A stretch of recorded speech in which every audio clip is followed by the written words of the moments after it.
Alright, Davao City, Samal Island Connector Bridge update ho tayo dito, no? April 24, 25, no? 2026. So dated today, I mean from this day, no? So meron pa tayong aantaying mga ilang taon, no? Like mga 4 years to go bago matapos. Yes, you heard it right. 4 years to go. Kuno kasi 26 pa lang ngayon.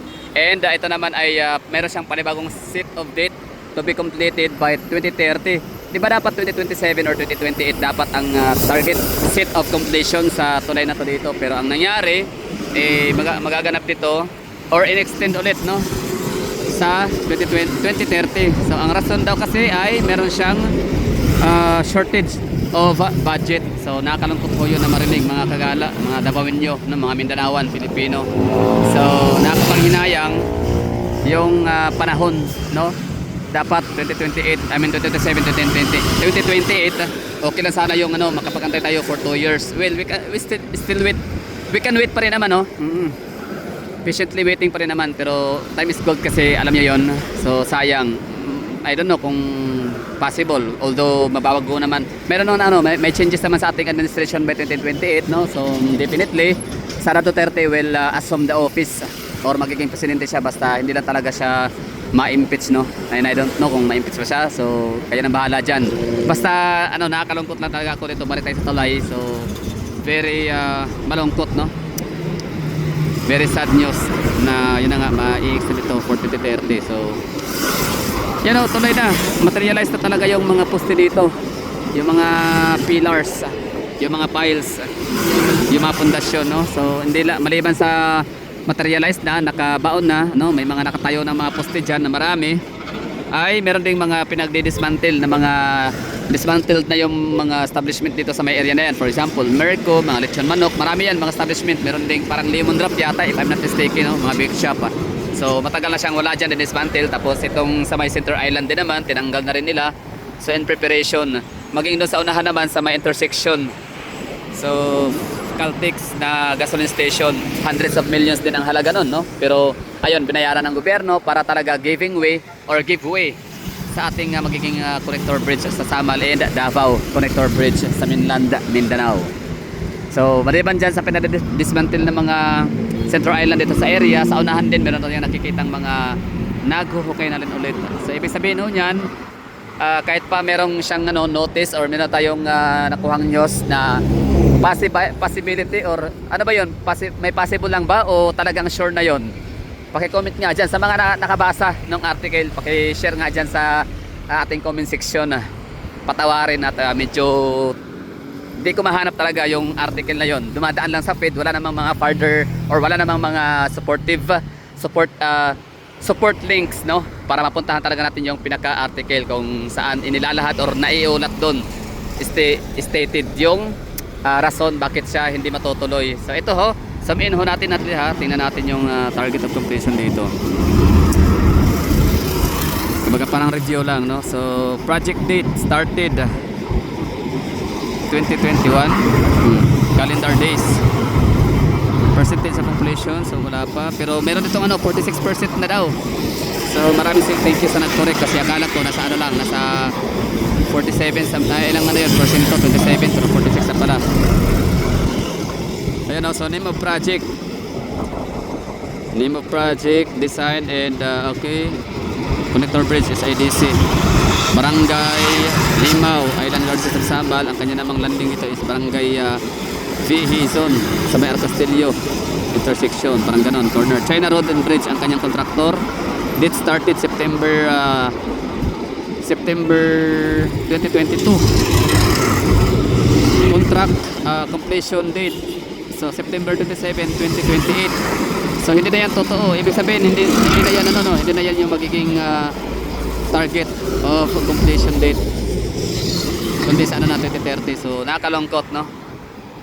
So paki-comment nga dyan sa mga nakapagbasa ng article, bakit daw, I mean shortage sa budget. Oo, narinig na natin yan, nabasa natin doon, pero bakit shortage sa budget na marami namang pera sa marami tayong pera, no, maraming pera ang kabanihuan Pero how come na short, no?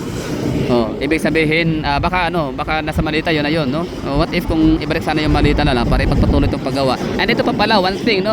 Ako curious din dito kasi lagi kong paulit-ulit na sinasabi every time na ako yung nagba-vlog dito sa proyekto na to dito ng tulay na ito siya napakatalinong hakbang at saka desisyon ni FPRRD na gawin siyang project loan, no? Funded by China government or government of China. Dahil kahit pa sino yung maupo na presidente, hindi na siya pwedeng ipagtigil, hindi siya pwedeng ipahinto kasi nga ang loan dito ay hindi siya pera, hindi cash kundi project, no?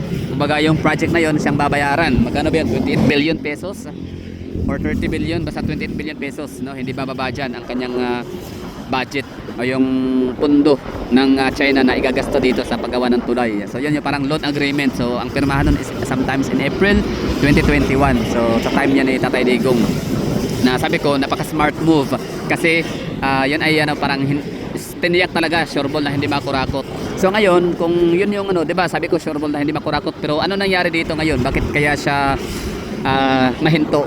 Siguro walang manakaw. Siguro I think yun ang pinaka the very least na magagawa nila, at least hindi man sila makapagnakaw, hindi man nila manakawan ng kahit isang sentimo itong proyekto ng Davao-Samal Connector Bridge, but at least i-delay nila kasi yan naman talaga ginagawa ng mga kurakot, di ba?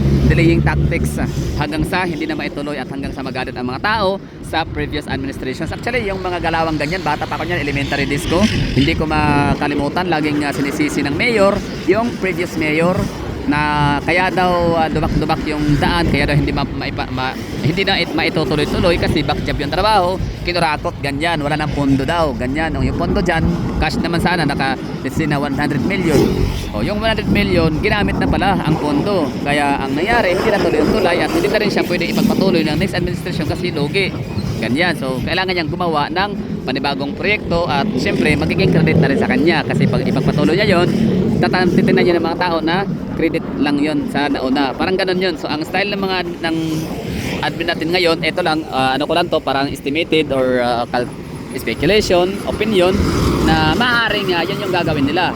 Hindi man nila kaya ang kita ng tulay, di parusahan nila ang mga taga Davao, no? Ang mga Pilipinong Davaoenyo, mga Pilipinong Mindanaoans, mga Pilipino lahat, no? Paparusahan mga taxpayers money. So sabihin nila, sige, wag na lang tayong hindi man tayo makapagpukurakot itong hayop na tulay na to. Kasalanan to ni Digong kasi bakit niya hindi ginawang pera o bakit project loan? Hindi sana makapagnakaw pa tayo. Dahil hindi tayo makapagnakaw, sige, parusahan natin, delay na natin to. O walang budget, shorted the budget. So that question is, di ba? Akala ko talaga, all I know, na walang kinalaman na ang dito, ang administrasyong Marcos. Wala silang magagawa. So, pero bakit meron siyang delay?